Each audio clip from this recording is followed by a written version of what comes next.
अस्सलाम वालेकुम students. Flow charts की कुछ एग्जांपल्स करेंगे आज। चैप्टर नंबर 1 हम कर रहे हैं। पहली एग्जांपल है to convert Celsius to Fahrenheit temperature, यानी कि टेम्परेचर सेल्सियस में है उसको फ़ारेनहाइट के अंदर कन्वर्ट करना है। तो उसके लिए इसका जो फ़्लो चार्ट बनेगा वो इस तरह होगा कि सबसे पहले स्टार्ट करेंगे। ठीक है, स्टार्ट हमेशा मैंने बताया था कि ये इस सिंबल से करते हैं, यानी रेक्टेंगल की तरह का सिंबल होता है और कोनों से गोल होता है। ठीक है, स्टार्ट और एंड इसी से करते हैं। उसके बाद पैरेललोग्राम में हम इनपुट करते हैं। ठीक है, तो सबसे पहले हम एक नंबर इनपुट करेंगे जो कि सेल्सियस में होगा। ठीक है, जिसको हमने फ़ारेनहाइट में कन्वर्ट करना है। अच्छा, इनपुट कर दिया, उसके बाद फिर हमने उसका फार्मूला लगाना है और फार्मूले को प्रोसेसिंग के अंदर लिखेंगे। ठीक है, इसकी प्रोसेसिंग अब इस तरह से होगी कि Fahrenheit is equal to Celsius multiply by 9 divided by 5। ठीक है, यानी कि सेल्सियस की जो वैल्यू उसको 9 से मल्टीप्लाई करके फिर इस सारी चीज़ का जो आंसर आएगा उसको 5 से डिवाइड करना है और फिर इस सारे का जो आंसर आएगा उसमें 32 को प्लस कर देना है। ठीक है, ये सारा फार्मूला इसका लिखा हुआ है। तो इससे क्या होगा कि सेल्सियस फ़ारेनहाइट में कन्वर्ट हो जाएगा। फिर उसके बाद हम जो फ़ारेनहाइट में आंसर उसका आएगा उसको स्क्रीन पे प्रिंट कर देंगे। ठीक है, बस हमारा प्रोग्राम ख़त्म हो जाएगा।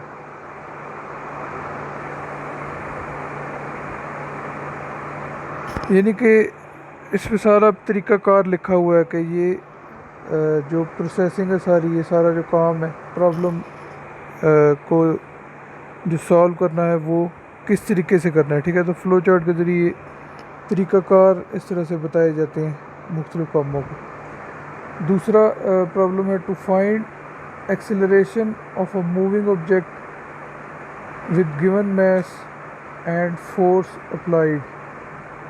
अच्छा, हमारे पास मास और फोर्स दी हुई है। ठीक है, हमने एक्सेलरेशन फाइंड करना है। अच्छा, तो इसमें न्यूटन का सेकंड लॉ इस्तेमाल होगा। न्यूटन का second law F is equal to M A है। ठीक है, तो उसमें एफ़ और एम अगर दिया हो, ए फाइंड करना हो, ठीक है, वो चीज़ हमने इसमें करनी है।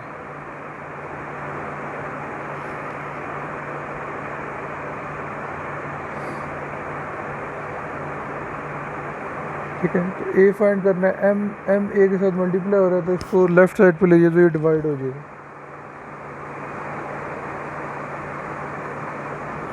ये फार्मूला इसमें लगेगा। ठीक है, A is equal to F divided by M. अच्छा, तो इसमें हम सबसे पहले इसको स्टार्ट करेंगे। उसके बाद मास और फोर्स की वैल्यू, क्योंकि क्वेश्चन में लिखा हुआ है कि दी हुई है, फिर ये मास और फोर्स की वैल्यू को इनपुट करेंगे। ठीक है, इनपुट के लिए पैरेललोग्राम का सिंबल इस्तेमाल होगा। फिर प्रोसेसिंग का सिंबल इस्तेमाल करके एक्सेलरेशन को फाइंड करने का फार्मूला लगा देंगे, जो कि मैंने अभी यहाँ पे राइट साइड पे डिराइव किया है। ठीक है, A is equal to F divided by M. तो यही फार्मूला जो है वो यहाँ पे प्रोसेसिंग में इस्तेमाल हुआ है। ए डबल सी यानी acceleration is equal to force divided by mass. अच्छा, अब इसका जो आंसर आएगा उसको प्रिंट कर देंगे। ठीक है, एक्सेलरेशन को ए डबल सी, बस हमारा यहाँ पे फ्लो चार्ट ख़त्म हो जाएगा। तीसरा फ्लो चार्ट है to find the volume of cube.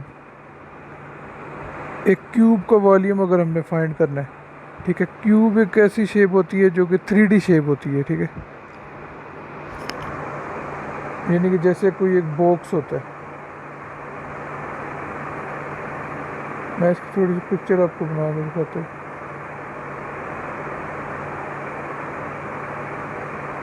एक मिनट,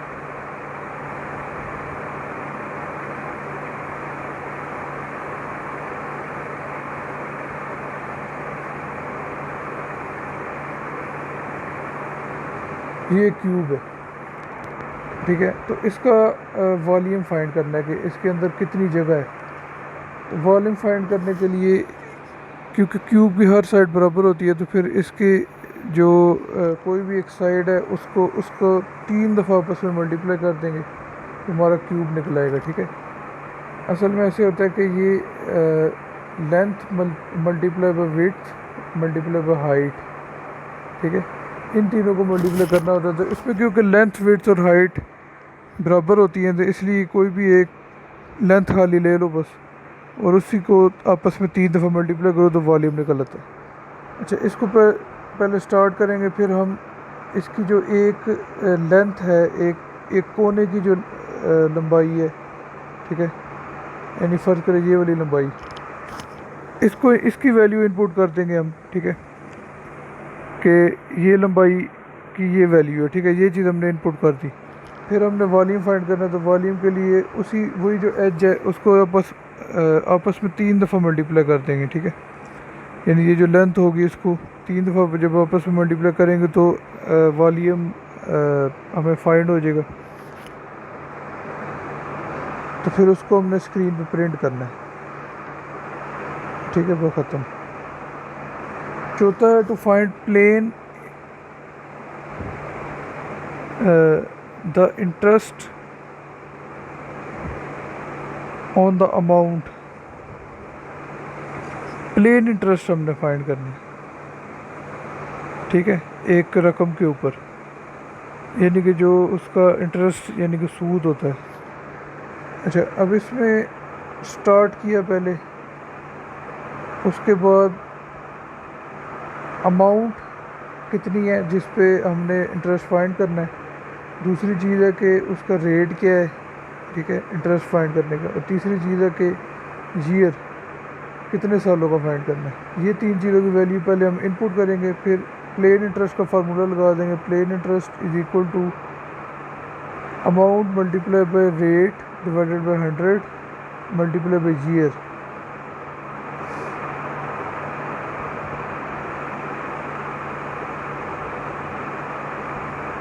अच्छा, तो इसमें वैल्यू पुट करके प्लेन इंटरेस्ट यानी कि हम फाइंड कर सकते हैं। ठीक है, इन चीज़ों में वैल्यू पुट कर, प्लेन इंटरेस्ट की जो वैल्यू निकलेगी उसको हम सिंपली फिर प्रिंट कर लेंगे। ठीक है, बस हमारा फ्लो चार्ट ख़त्म। ये छोटे छोटे प्रॉब्लम है, ठीक है, उनको सॉल्व करने के फ्लो चार्ट बने हुए सिंपल से।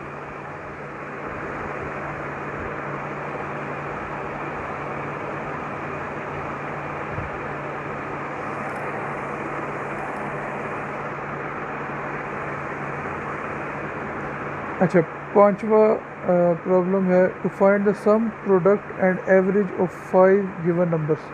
5 नंबर दिए हुए हैं, उनको आपस में जमा भी करना है। ठीक है, यानी उनका सम फाइंड करना है, फिर उनको आपस में मल्टीप्लाई करना है। ठीक है, उनका प्रोडक्ट निकालना है, और तीसरी चीज़ उनकी एवरेज निकालनी है। ठीक है, अच्छा, अब इसमें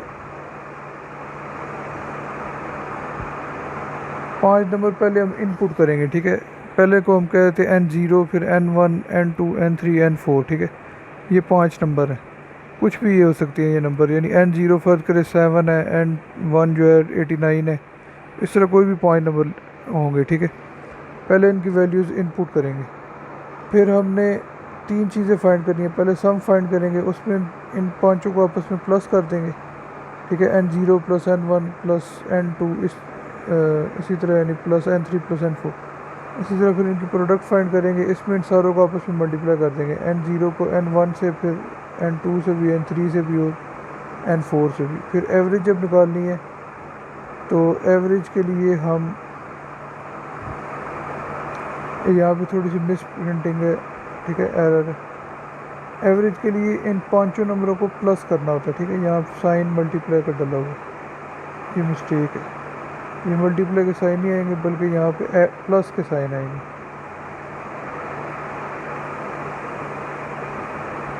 ठीक है, यहाँ प्लस कर रहे हैं इनके दरमियान, N0 plus N1 plus N2 plus N3 plus N4। ठीक है, इससे जो वैल्यू आएगी उसको फिर एंड में हमने डिवाइडेड बाय 5 कर देना। ठीक है, तो इस तरह से एवरेज निकलेगी। अब हम तीनों चीज़ों को स्क्रीन पे प्रिंट कर देंगे, ठीक है, सम को भी, प्रोडक्ट के आंसर को भी और एवरेज के आंसर को भी, ठीक है। फ्लो चार्ट ख़त्म हो जाएगा। अब पैरेललोग्राम का एरिया फाइंड करना है। पैरेललोग्राम जो होती है उसकी शेप इस तरह की होती है, ठीक है।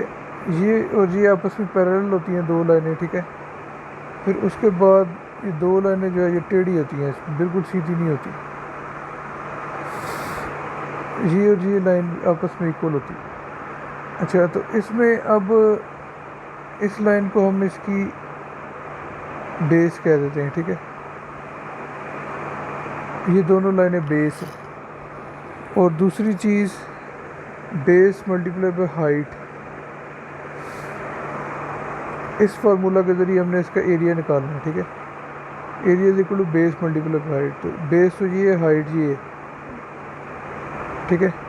तो इस बेस की लेंथ को मल्टीप्लाई हमने कर देना इस हाइट वाली लेंथ से, तो हमारा एरिया निकल आएगा पैरेललोग्राम का। तो इसको पहले स्टार्ट करेंगे, फिर बेस और हाइट की वैल्यू इनपुट करेंगे, ठीक है।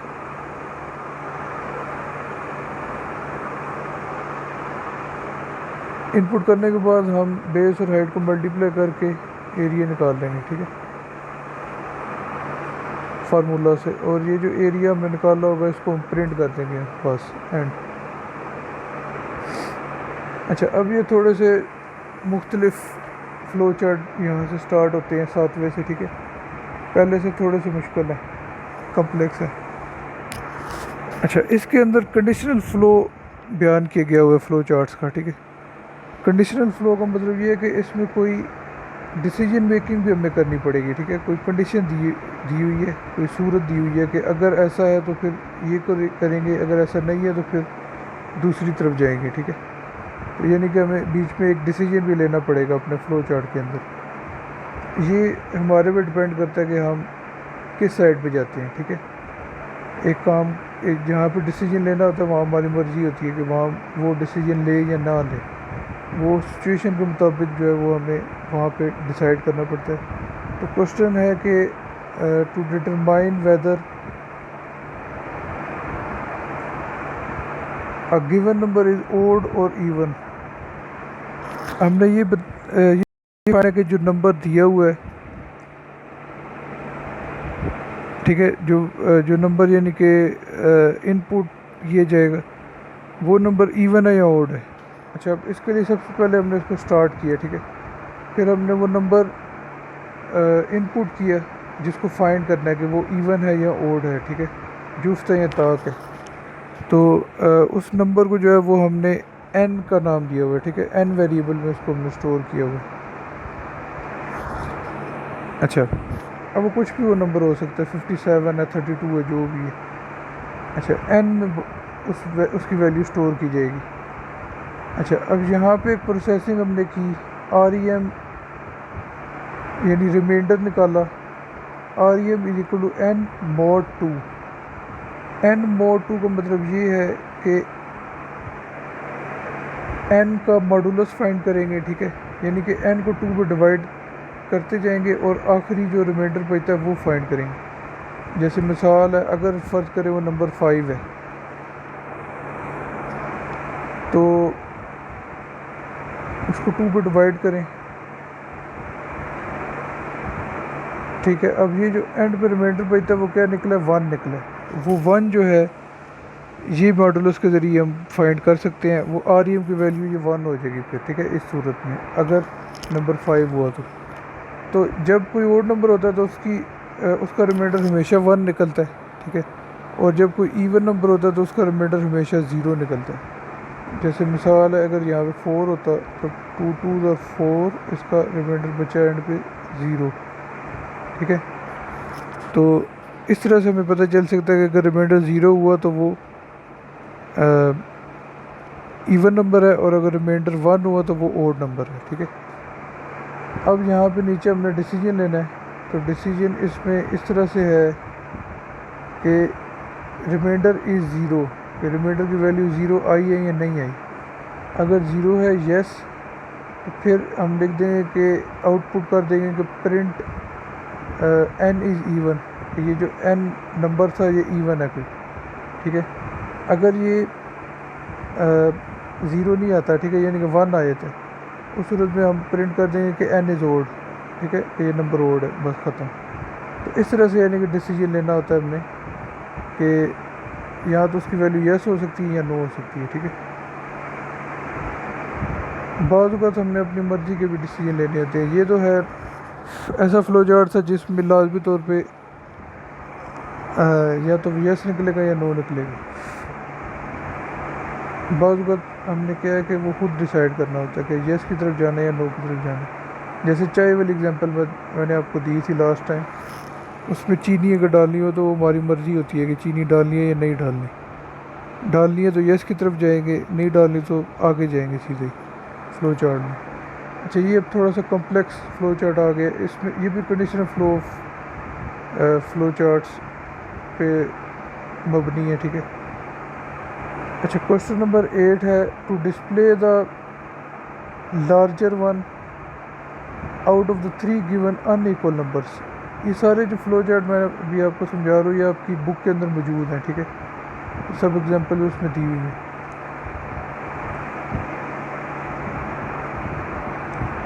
तीन नंबर दिए हुए हैं जो कि अनइक्वल हैं, ठीक है, यानी सेम नहीं है, एक दूसरे से डिफरेंट है, ठीक है। जैसे फ़र्क है, अगर एक 3 है तो दूसरा 3 नहीं हो सकता, दूसरा कुछ और है। फ़र्क है, दूसरा 4 है, तीसरा 5 है, इस तरह। तो उनमें से सबसे बड़ा कौन सा ये फाइंड करना है, ठीक है। इसके लिए फ़्लो चार्ट बनाना है हमने। सबसे पहले इसको स्टार्ट किया, स्टार्ट करने के बाद इनपुट करेंगे। इनपुट में तीनों नंबर्स की वैल्यूज़ इनपुट करेंगे हम, ठीक है, जिनमें से हमने बड़ा नंबर फाइंड करना है।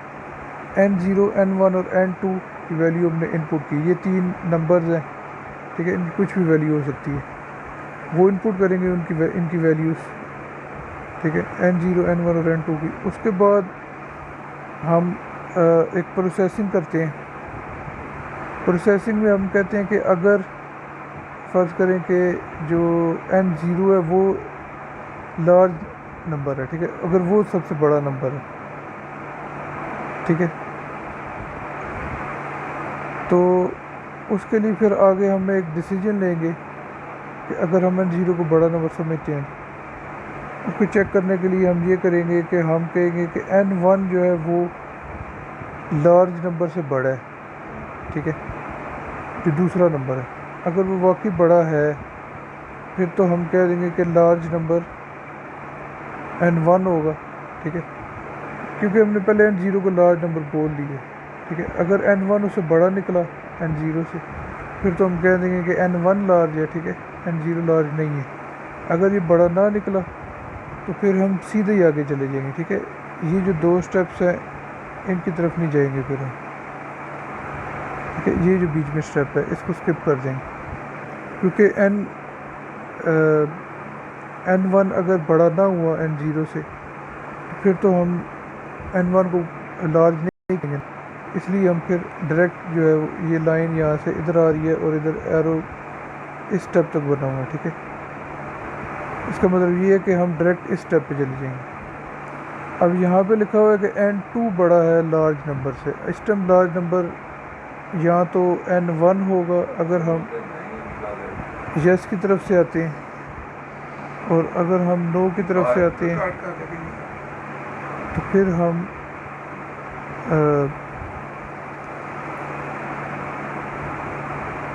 अगर हम नो की तरफ से आते हैं तो फिर n0 बड़ा नंबर होगा इस टाइम। तो लार्ज नंबर की 2 वैल्यूज़ में से कोई एक होगी। तो अगर n2 से बड़ा हुआ, ठीक है, n2 is greater than large, अगर ये कंडीशन यस हुई तो उस सूरत में n2 सबसे बड़ा नंबर होगा, ठीक है।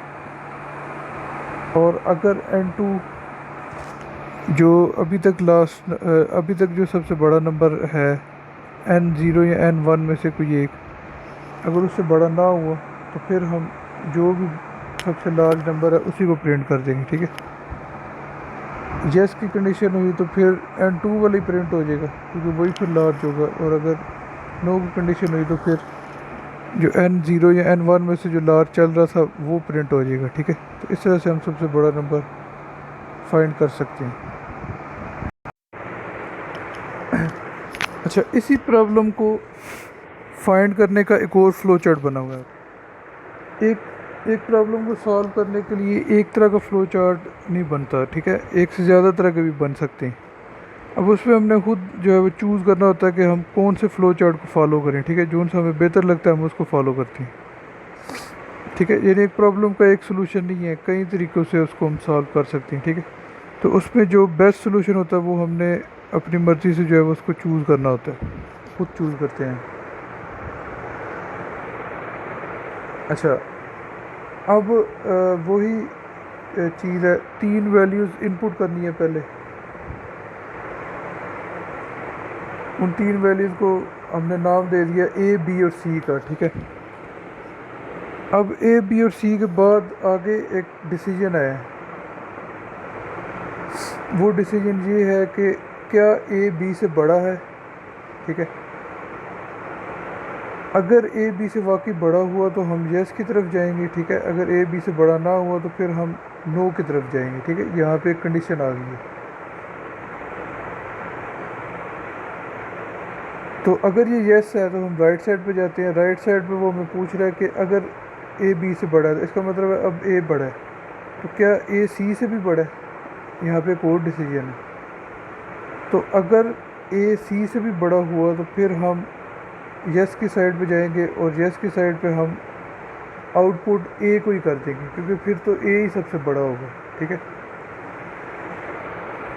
और इन द अदर केस अगर A C से बड़ा ना हुआ फिर हम इसके नो की तरफ चले जाएंगे, ठीक है, इस डिसीजन के। जब हम इस डिसीजन के नो की तरफ जाएंगे तो हमें फिर यही पता चल जाएगा कि C ही सबसे बड़ा है, क्योंकि पीछे कंडीशन में हम ये देख के आए थे कि B से A बड़ा था, और इस कंडीशन में हमें ये पता चल गया कि A C से बड़ा नहीं है, यानी कि C फिर सबसे बड़ा हुआ क्योंकि वो B से भी बड़ा हो गया और A से भी बड़ा है। तो इस सूरत में हम फिर C को आउटपुट कर देते हैं, ठीक है। अच्छा, अब अगर ये जो पहला सबसे हमने सिचुएशन यहाँ पे देखी थी कि A B से बड़ा है या नहीं है, हम तो यस की तरफ चले गए थे, ठीक है। अगर ये चीज़ नो हुई यानी कि A B से बड़ा ना हुआ यानी कि B A से बड़ा हुआ, उस सूरत में नो की तरफ जाएंगे। और यहाँ पे एक और डिसीजन है, वो ये है कि B क्या C से बड़ा है या नहीं है, ठीक है। अब हमें ये पता है कि B जो है वो A से तो बड़ा है, ठीक है। तो C से बड़ा है या नहीं है ये चेक करेंगे। अगर C से बड़ा हुआ तो फिर हम यस की तरफ चले जाएंगे और यस की तरफ हम B को फिर आउटपुट कर देंगे, ठीक है, यानी B को प्रिंट कर देंगे कि B बड़ा है। और अगर B जो है वो बड़ा ना हुआ C से तो उस सूरत में फिर C सबसे बड़ा होगा। इसलिए अब समय एरो इधर इस यहीं पे आ रहा है, ठीक है, आउटपुट C। उसके बाद से फिर हमने क्या करना है कि C को आउटपुट करना है। यहाँ पे एक रेक्टेंगल बना दी है आउटपुट के लिए, यहाँ पे रेक्टेंगल नहीं बल्कि पैरेललोग्राम ही बनेगी, ठीक है। ये थोड़ी सी मिस्टेक है, यहाँ पे मिस प्रिंटिंग है, यानी ये जो आउटपुट C है वो इस तरह होगा,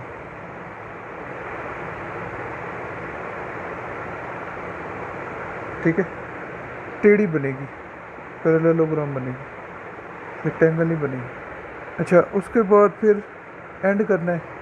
अब एंड तीनों सूरतों में हो सकता है, अगर इधर से आ रहा है तब भी उसके बाद हमने एंड करना होता है, अगर A बड़ा तब भी, ठीक है, A बड़ा B या फिर C बड़ा, तो इसलिए 3 एरो आगे एंड पे मिल रही हैं, ठीक है। तो ये डाटा फ्लो लाइंस होती हैं, ये जो एरोज़ आ रहे हैं ये हमें बता रहे होते हैं कि डाटा किस तरफ जा रहा है। इसलिए बहुत बार ये लेफ़्ट साइड पे जा रहा है, बहुत बार राइट साइड पे, ठीक है। तो इन फ्लो लाइंस की मदद से जो है वो हम फ्लो ऑफ डाटा को एक्सप्रेस करते हैं।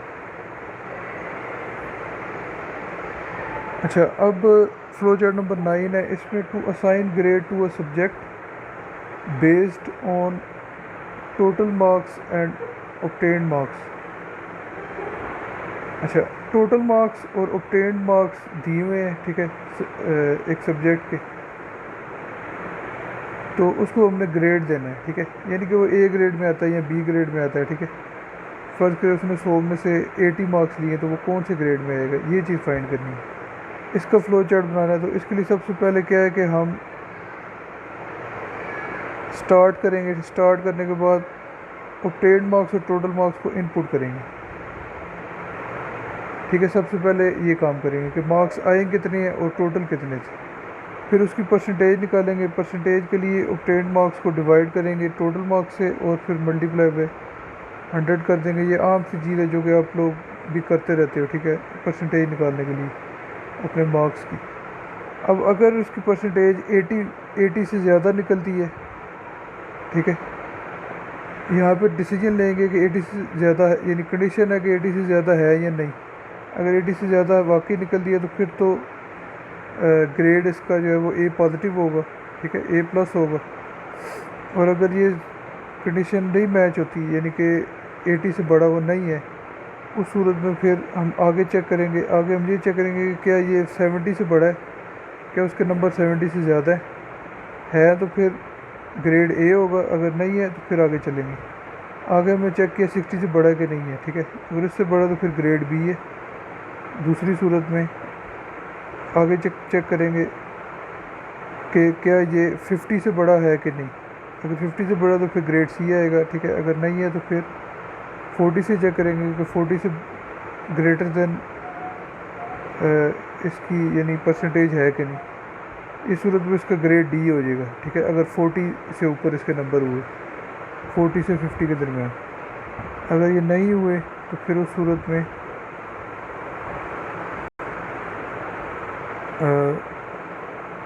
एक और कंडीशन चेक करेंगे कि क्या इसकी परसेंटेज कम अज़ कम 33 से ज़्यादा है कि नहीं, ठीक है। अब ये आखिरी कंडीशन है क्योंकि इससे नीचे तो फेल है फिर। तो 33 से ऊपर अगर है तो फिर इसका ग्रेड ई आएगा, ठीक है, अगर यस आए तो। अगर 33 भी नहीं है इसके मार्क्स तो फिर इसका ग्रेड एफ़ आए थे, ठीक है। अब सारी सूरतों में हमने आगे आगे इस ग्रेड को प्रिंट करना है, ठीक है। जो सा भी उसका ग्रेड हुआ, सी में आ रहा है, बी में आ रहा है, ए प्लस में आ रहा है, ठीक है, उसकी वैल्यू ग्रेड वेरिएबल में स्टोर हुई होगी और उसको फिर हमने प्रिंट करना होगा, ठीक है। तो उसका ग्रेड प्रिंट कर देंगे, फिर एंड कर देंगे तो हमें ग्रेड पता चलेगा। आगे आपकी 10वीं एग्जांपल है to determine name of a week day from a given number where week days are assumed from Monday to Sunday and their respective numbers from 1 to 7।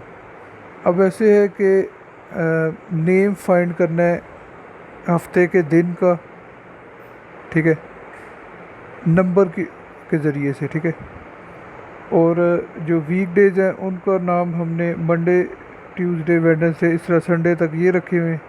और उनके जो उनको हमने नंबरिंग दी हुई है, मंडे को 1 दिया हुआ है, फिर ट्यूसडे को 2, इस तरह 1 to 7 इस तरह से उनको नंबरिंग दी हुई है। अब इसको सबसे पहले स्टार्ट करेंगे, फिर हम किसी भी दिन का नंबर इनपुट करेंगे, ठीक है। फ़र्ज़ करें हम कह देते हैं चौथा 4 नंबर वाला दिन, ठीक है, इसका नाम क्या है चौथे दिन का, जैसे मंडे, ट्यूसडे, वेडनेसडे, थर्सडे, चौथा दिन का नाम थर्सडे होता है, ठीक है। तो इस तरह से ये ऑटोमेटिकली थर्सडे फाइंड कर देगा ये वाला फ्लो चार्ट कि अगर नंबर 4 इनपुट हुआ तो वो बता देगा कि थर्सडे है, अगर नंबर 1 इनपुट हुआ तो वो बता देगा कि मंडे है, ठीक है। ये काम होगा इस फ्लो चार्ट का। पहले स्टार्ट करने के बाद, ठीक है, नंबर इनपुट किया दिन का, अगर इनपुट जो है वो 1 हुआ, ठीक है, यानी कि हमने जो यूज़र ने नंबर इनपुट किया वो 1 किए, ठीक है, यानी नंबर की वैल्यू अगर 1 हुई तो फिर वो मंडे है, ठीक है। यस की सूरत में हम प्रिंट कर देंगे कि मंडे है, ठीक है। अगर नो तो फिर 2 हो सकता है, ठीक है, अगर 2 है तो फिर ट्यूसडे प्रिंट करेंगे, अगर ये भी नहीं है, ठीक है, फिर 3 हो सकता है, 3 की सूरत में वेडनेसडे होगा, इसी तरह 4 की सूरत में थर्सडे, 5 की सूरत में फ्राइडे, 6 की सूरत में सैटरडे और 7 की सूरत में संडे होगा, ठीक है। और अगर 7 भी नहीं है, कुछ और ही इनपुट कर देता है, फिर हम उसको एंड ही कर देंगे सिंपल, ठीक है। क्योंकि यूज़र अगर फर्ज करो कुछ और 8 इनपुट कर देता है, 8 तो है ही नहीं इसमें, उस सूरत में वो सीधा जो है वो नीचे उसको एंड ही हम कर देंगे, ठीक है। तो सारी सूरतों में आप देख सकते हो कि एंड पे ही इसका एरो आ रहा है, ठीक है, ठीक है। क्योंकि हमने हर सूरत में इसको प्रोग्राम को वहीं पे एंड करना है कि ट्यूसडे है या थर्सडे है, जो भी उसका आंसर आ जाएगा उसके बाद उसको एंड करना है। इस वजह से इनकी लाइनें एंड से आगे मिल रही हैं। तो इस तरीके से हमने अपने प्रॉब्लम्स को सॉल्व करना होता है, ठीक है। इससे हमें पूरा तरीका पता चल जाता है कि कैसे हम अपना प्रॉब्लम सॉल्व करेंगे। अच्छा, अब ये 11 नंबर जो एग्जांपल है, इसमें कुछ स्टेप्स रिपीट हो रहे हैं, ठीक है, कोई लूप चल रहा है, यानी एक काम को एक से ज़्यादा दफ़ा हमने करना है, ठीक है। इसमें जो कुछ मतलब है कि तरीक़ाकार बताया गया हुआ है, ठीक है, इनपुट वगैरह का, प्रोसेसिंग का, उसको हमने रिपीट करना है। तो इस सूरत में अच्छा इस तरह से करें कि इसकी एग्जांपल को पहले देख लेते हैं। तो input 5 values 1 by 1 and determine if the given value is odd और इवन। 5 वैल्यूज़ हमने इनपुट करनी है बारी बारी, ठीक है। पहले एक नंबर इनपुट करेंगे, उसको फिर चेक करेंगे कि वो इवन है या ओड है, ठीक है। फिर दूसरा नंबर इनपुट करेंगे, उसको भी चेक करेंगे, फिर तीसरे को। इस तरह 5 नंबर्स को हमने चेक करना है कि वो इवन है या ओड है। इसके लिए सबसे पहले हमने स्टार्ट किया, फिर उसके बाद हमने लिखा काउंट इज़ इक्वल टू 0। एक वेरिएबल बनाएंगे काउंट, ठीक है, गिनती के लिए, और इसकी वैल्यू शुरू में 0 है। अब काउंट की वैल्यू पहले 1 बनेगी, ठीक है, फिर पहला नंबर आ जाएगा, उसको चेक करेंगे। फिर काउंट की वैल्यू 2 बनेगी, इस तरह 3 4 5 तक जाएगी। उसके बाद ये प्रोग्राम ख़त्म कर देंगे, ठीक है, उसको जो भी प्रिंट वगैरह करके। अच्छा, तो सबसे पहले, ठीक है, शुरू में इसकी वैल्यू 0 है, ठीक है, इनिशियलाइज़ किया इसको हमने। अब हम इनपुट करते हैं सबसे पहले नंबर, ठीक है, n की वैल्यू। सबसे पहले हम इसकी वैल्यू इनपुट करते हैं। हम इसकी वैल्यू शुरू में 1 इनपुट कर देंगे, ठीक है। उसके बाद हम आगे चलेंगे, ठीक है। आगे जाएंगे तो हम ये करते हैं कि काउंट की वैल्यू जो कि शुरू में 0 थी उसको 1 बढ़ा देते हैं, ठीक है, इंक्रीज़ कर देते हैं। क्योंकि जैसे मैंने आपको बताया कि शुरू में तो 0 है, पहले इसको 1 हमने बनाना है, फिर 2 बनाना है, फिर 3 बनाना है, इस तरह, फिर 4, फिर 5, फिर उन 5 नंबरों को चेक करना है। अब हमने इस 0 को, शुरू में तो इसकी इनपुट जो वैल्यू हुई है वो 0 थी, ठीक है, उस 0 की वैल्यू को 1 बढ़ाया, ठीक है। ये जो ऊपर इनपुट किया गया है यहाँ पे, वो भी इसकी वैल्यू 0 है, जो कि ऊपर से इसको मिली है। अच्छा, 1 बढ़ाया उसको, अब उसकी वैल्यू 1 हो गई है। अब इसको चेक करेंगे इवन है या ओड है। उसके लिए वही फार्मूला लगाएंगे जो कि हमने पीछे एक एग्जांपल में भी लगाया। रिमाइंडर फाइंड करेंगे, REM is equal to n mod 2, यानी कि वो जो नंबर है जो कि इस टाइम उसकी वैल्यू 1 है, उसका मॉडुलस फाइंड करेंगे, ठीक है, 2 से, यानी 2 से डिवाइड करेंगे रिमाइंडर उसका, फिर देखेंगे क्या आएगा। इवन आया, 0 आया तो फिर इवन है, 1 आया तो ओड है, ठीक है। वही चेक करेंगे कि रिमाइंडर 0 है या 1 है। यस, अगर 0 आ गया तो वो फिर प्रिंट कर देंगे कि ये इवन है नंबर, ठीक है। n जो नंबर है वो इवन निकला। अगर 0 नहीं है यानी कि 1 है तो फिर वो नंबर लाजमी ओड होगा। दोनों सूरतों में हमने अब इसके बाद क्या करना है, हमने दोबारा एक दूसरा नंबर चेक करना है, ठीक है, और उस दूसरे नंबर को चेक करने के लिए हमने दोबारा जो है वो ये करना है कि इस पीछे से दोबारा हमने अपना प्रोग्राम चलाना है, ठीक है। अब यहाँ पे डिसाइड ये एक डिसीजन है, कंडीशन है, यहाँ पे चेक ये हो रहा है कि क्या काउंट की वैल्यू 5 हो गई या नहीं हुई, ठीक है। शुरू में तो उसकी वैल्यू क्या थी, 0 थी, ठीक है। अब काउंट की वैल्यू अभी 0 तो नहीं हुई, अभी तो इस काउंट की वैल्यू जो है वो 1 है, क्योंकि हमने इस जगह पे इंक्रीज़ किया था काउंट की वैल्यू को, ठीक है। शुरू में 0 थी, यहाँ पे हमने उसको 1 बना दिया था, अभी 1 है, ठीक है। यानी कि इसका मतलब है कि 5 नहीं हुई, नो, फिर ऊपर चले जाएंगे, ठीक है। यहीं पे फिर वापस जाएंगे, यहाँ पे जाके हम दोबारा n की वैल्यू इनपुट करेंगे। अच्छा जी, n जो है इसकी वैल्यू डिफरेंट है, ठीक है, इसकी वैल्यू हम अपनी मर्ज़ी की डालेंगे कोई। पहली दफ़ा भी हम इसकी वैल्यू ना ही ज़ीरो है ना ही वन है, हम अपनी मर्ज़ी की डालेंगे, कुछ भी डाल सकते हैं, बेशक वन ही डालें। n एक अलग वेरिएबल है, काउंट एक अलग है, ठीक है। काउंट से हम उसकी बारियाँ गिनते हैं और n जो है उस n में जो वैल्यू डालेंगे उसको चेक करेंगे कि वो इवन है या ऑड है। दोबारा हम जो है यहाँ पे जाके तो n की वैल्यू इनपुट करेंगे। अब हमारी मर्ज़ी जो मर्ज़ी करें, ठीक है, इसकी वैल्यू। अब जो काउंट था उसकी वैल्यू एक और बढ़ा देंगे, क्योंकि हमने 5 बार ये करनी है, तो हर बार एक बढ़ाते जाएंगे तो 5 तक हम पहुँच जाएंगे। अब इसकी वैल्यू क्योंकि 1 हो चुकी है, पिछली दफ़ा हमने एक इंक्रीज़ किया हुआ था, तो इसलिए काउंट की वैल्यू 1 है। अब जब एक और बढ़ाएंगे तो उस काउंट की वैल्यू 2 हो जाएगी। इसी तरह फिर जो नंबर हमने ऊपर इनपुट किया होगा उसको दोबारा चेक करेंगे वो इवन है या ऑड है, उसी तरीके से। और फिर हम दोबारा कंडीशन देखेंगे कि 5 हुआ कि नहीं हुआ। अभी 5 नहीं हुआ, अभी 2 है, फिर ऊपर जाना पड़ेगा हमें। इसी तरह अगली दफ़ा 3 हो जाएगा, जब यहाँ से गुजरेंगे तो हर बार इंक्रीज़ होगा। फिर अगली दफ़ा जब गुजरेंगे तो 4 होगा, फिर अगली दफ़ा इसकी वैल्यू 5 होगी। और जब इसकी वैल्यू काउंट की वैल्यू 5 हो गई तो फिर यस की तरफ चले जाएंगे और यस की तरफ जाके फ्लो चार्ट ख़त्म हो जाएगा। इस तरह हम 5 दफ़ा ये हमने एक लूप चलाया, ठीक है, एक चक्कर चलाया, साइकिल 5 दफ़ा। और इससे हमने 5 नंबरों को चेक कर लिया एक ही कोड के साथ, एक ही तरीके के साथ, कि वो इवन थे या ऑड थे, ठीक है। तो इस तरह से हम रिपीट करते हैं अपने स्टेप्स को बाज़ औक़ात, ठीक है। प्रोग्रामिंग के अंदर जब हम प्रोग्राम बना रहे होते हैं इन चीज़ों की हमें ज़रूरत पड़ती है। अच्छा, अब लास्ट फ्लो चार्ट है, to find a sequence of odd numbers starting from a given number till some limit. अच्छा, हमने कुछ ओड नंबर्स हैं उनका एक सीक्वेंस फाइंड करना है, ठीक है, उनकी एक तरतीब फाइंड करनी है।